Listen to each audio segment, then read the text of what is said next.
Quick disclaimer, information in this podcast is for general informational purposes only and is not intended to be treated as medical advice. Always consult with your healthcare team before making changes to your diet, lifestyle, supplementation, or medication. For many people, prediabetes does cause weight gain due to insulin resistance, high blood sugar, and the way that these metabolic changes affect fat storage.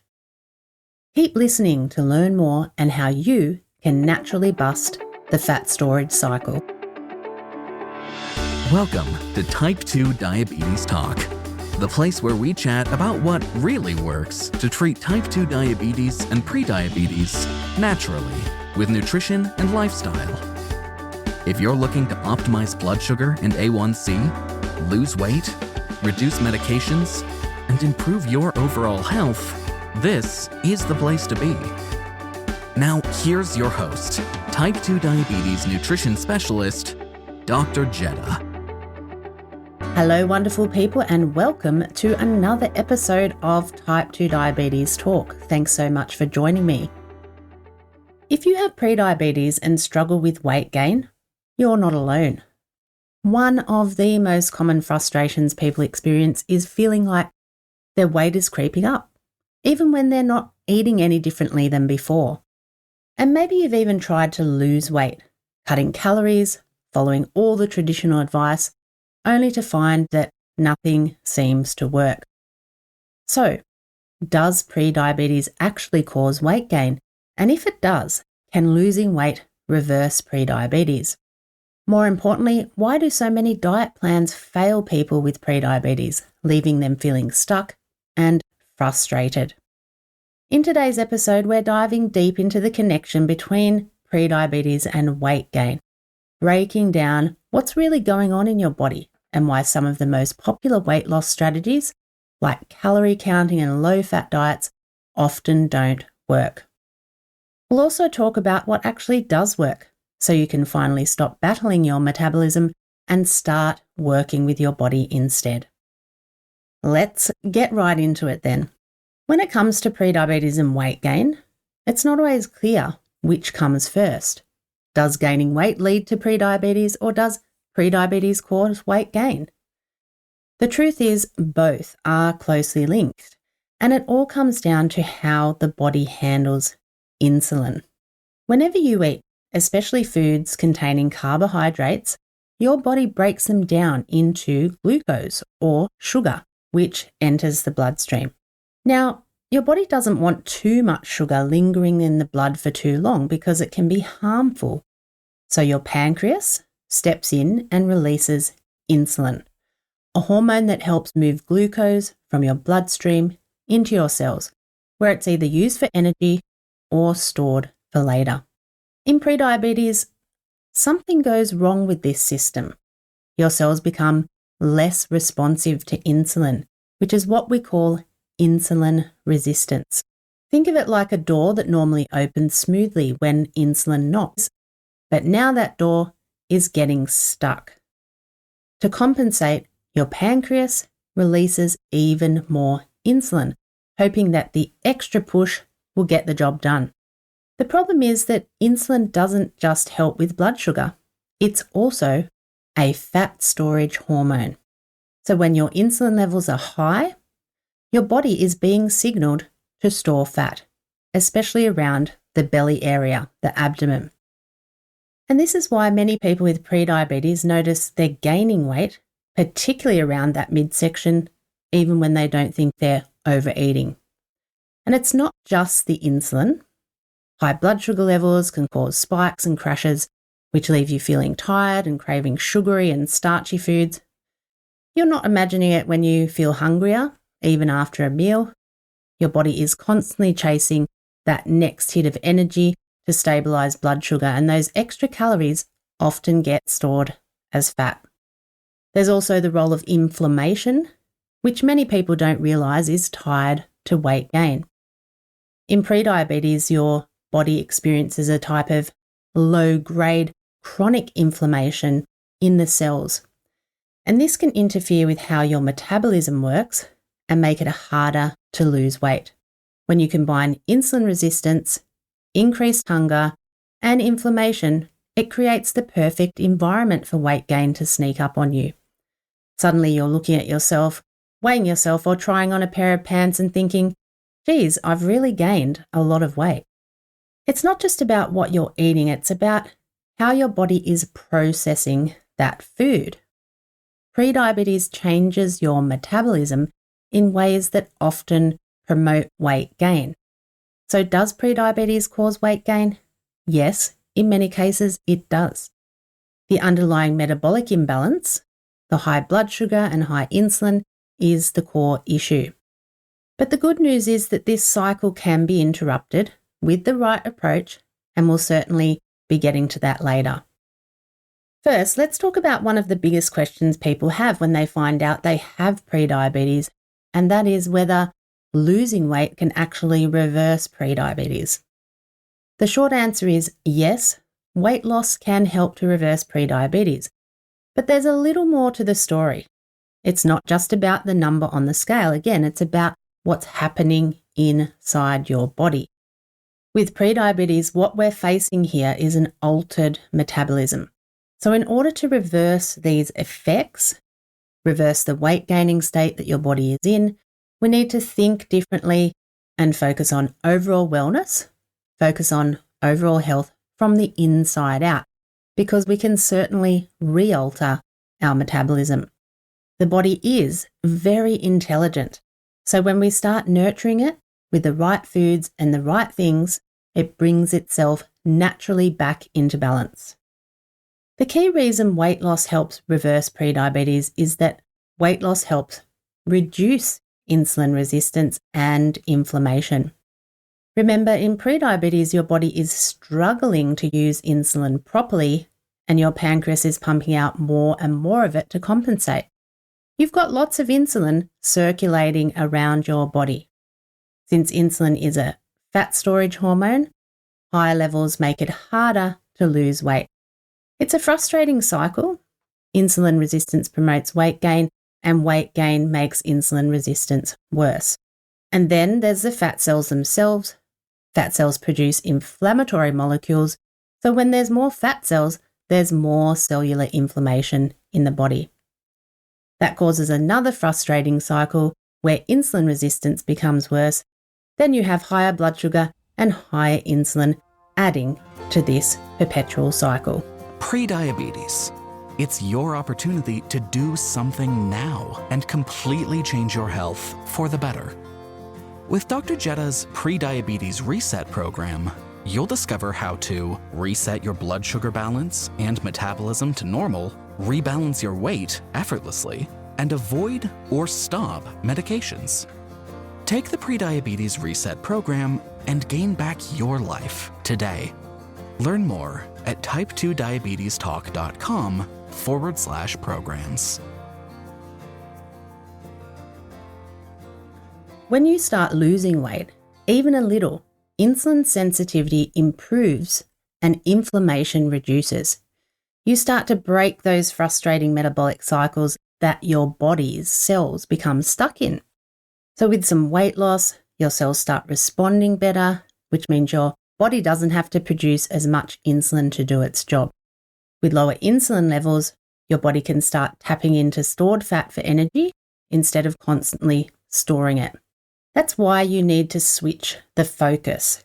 If you need to lose weight, focus on getting blood sugar under control. Then weight loss actually becomes a whole lot easier. But here's the important part. How you lose weight is what matters. A lot of people go straight to calorie cutting, thinking that simply eating less will fix the problem. And while reducing calories can lead to some weight loss, it doesn't necessarily fix insulin resistance. If you're just eating smaller portions of the same high-carb, blood sugar spiking foods, your body is still dealing with the same metabolic dysfunction. That's why some people try low-calorie diets and find they lose a little at first, but then they hit a wall fairly fast, and then they start gaining it back pretty quickly as well. Think about it for a minute.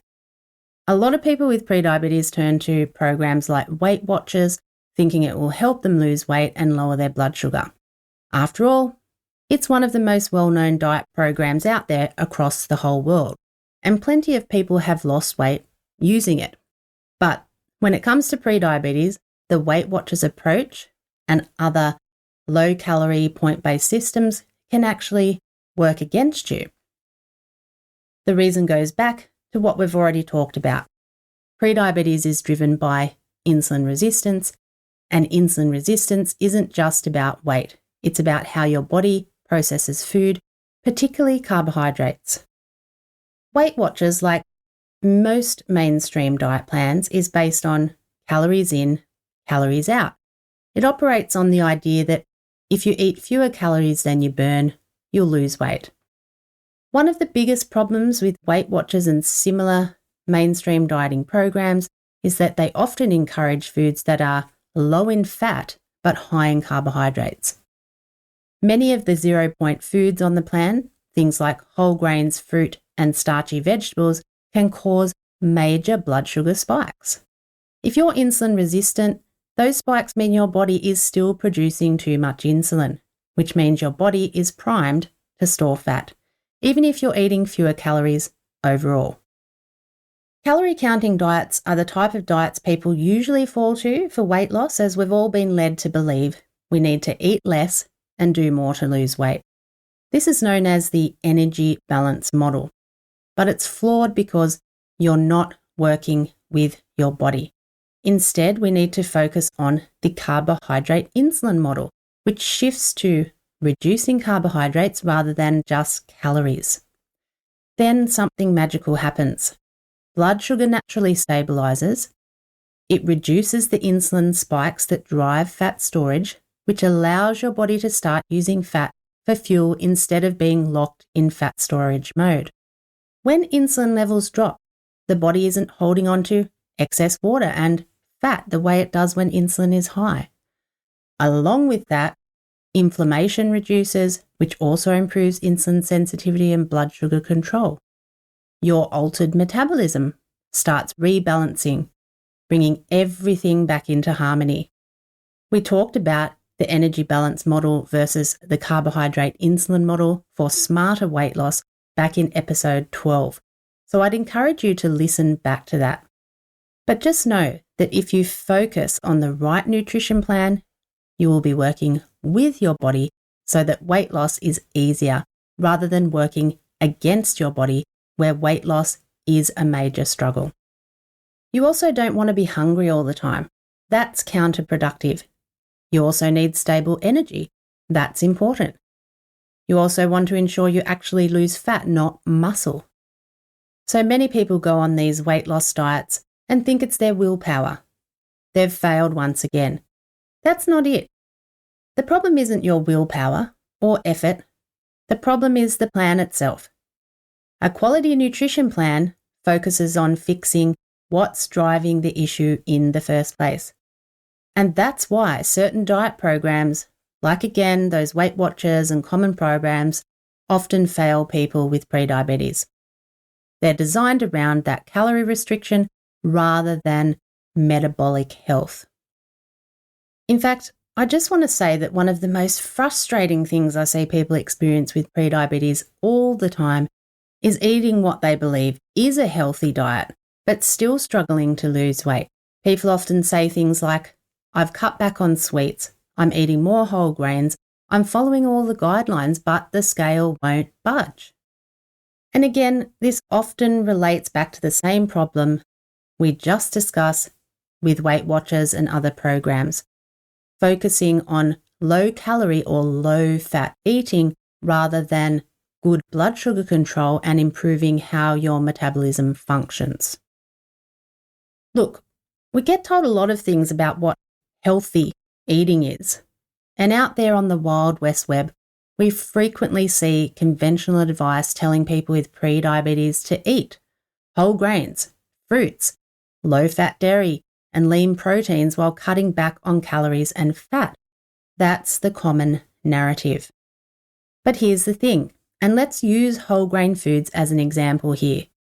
Foods like whole grain bread, oatmeal, brown rice, these are some of the highest carbohydrate foods.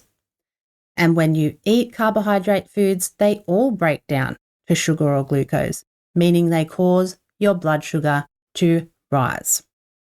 Even though these are considered healthy foods, they still require insulin to help process that sugar. And if you're already insulin resistant, your body responds by pumping out even more insulin. High insulin levels mean your body is constantly in that fat storage mode, making it really difficult to lose weight no matter how few calories you're eating. So there we are, back at that frustrating cycle once again, even though you thought you were eating healthy whole grains. What you didn't know is that those healthy whole grains are keeping your blood sugar and insulin levels high. Another common issue is frequent eating. People just eat way too often. Many people are eating from the time they wake up until the time they go to bed, grazing and picking all throughout the day. Many people are still following outdated advice that tells them to eat every few hours to keep their metabolism going. But every time you eat, especially if that meal or snack contains carbohydrates, your insulin levels rise. If insulin is high all day long, your body never gets the chance to burn stored fat for energy. This is why so many people feel like they're eating small portions, choosing the right foods and doing all the right things, but still struggling to see results. And then there's the issue of low-fat eating, which we have mentioned briefly.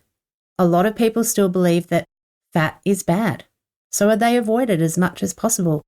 They opt for fat-free yogurt, skim milk, or low-fat snacks and meals, thinking they're making the healthier choice.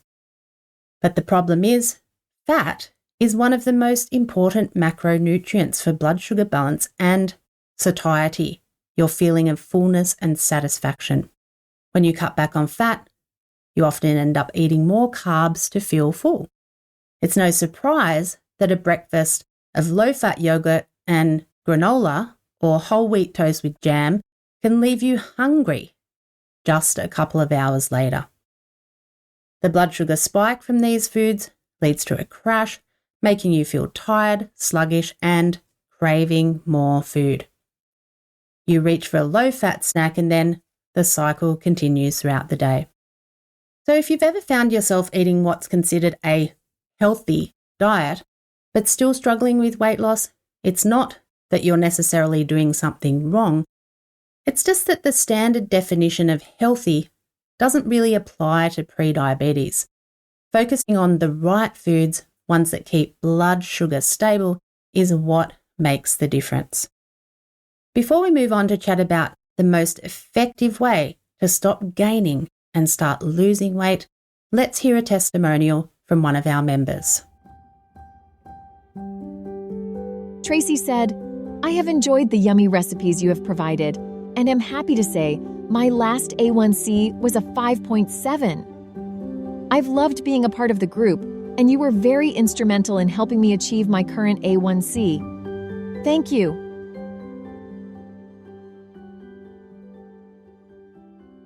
Once you shift the focus from calorie restriction to blood sugar control, weight loss becomes much easier and more sustainable. For real, many of our members can't believe how easy weight loss becomes once they're just eating the right foods that work with their bodies to rebalance metabolism and not against it. Of course, that makes sense logically, right? But it's just that most advice doesn't help you do that, but works against your body and your willpower. So what actually works to stop gaining weight and to lose weight in prediabetes? The first and most important step is lowering carbohydrates, not just overall calories. Carbs break down into sugar in the bloodstream, and the more sugar in your blood, the more insulin your body releases. The goal is to keep insulin levels lower and stable so the body can actually tap into stored fat for energy instead of constantly storing it. Remember, when insulin is high, the body holds on to fat no matter how few calories you eat. But when insulin levels drop, the body naturally shifts into fat burning mode. That doesn't mean you have to cut carbs completely. We're not talking about a completely carb-free diet here, but the focus should be on choosing lower carbohydrate, nutrient-dense foods. Non-starchy vegetables are amazing sources of quality carbohydrates. Nuts and seeds provide protein, fat, and quality carbohydrates. Small amounts of beans and legumes provide slow carbohydrates and huge amounts of beneficial fibre. Quality carbohydrates alongside quality proteins and healthy fats all help stabilise blood sugar and insulin while keeping you full. Compare that to a typical low-fat, high-carb diet where you might feel hungry every few hours because your blood sugar is constantly crashing. Nope, you'll be feeling full and satisfied until your next meal. That's another thing members often tell us is they no longer feel hungry all the time. And that's because you're feeding your body the quality nutrients it needs. The key takeaway is that weight loss with prediabetes isn't just about eating less, it's about eating the right foods that support blood sugar balance and support your metabolism to rebalance itself. When you reduce carbs, include enough protein and healthy fats, and allow blood sugar and insulin levels to stabilise, your body starts working with you instead of against you. The result? Not just weight loss, but better energy, fewer cravings, and real improvements in blood sugar control. That's how many people reverse their prediabetes. So does prediabetes cause weight gain? Yes, for many people it does because of insulin resistance, high blood sugar, and the way these metabolic changes affect fat storage. But as we've discussed, the great news is you don't have to stay stuck in that cycle. By focusing on blood sugar balance instead of just calorie restriction, you can start to lose weight more easily, reduce insulin resistance, and even reverse prediabetes altogether. That means shifting away from the outdated advice that tells you to eat low-fat, count calories, or graze throughout the day.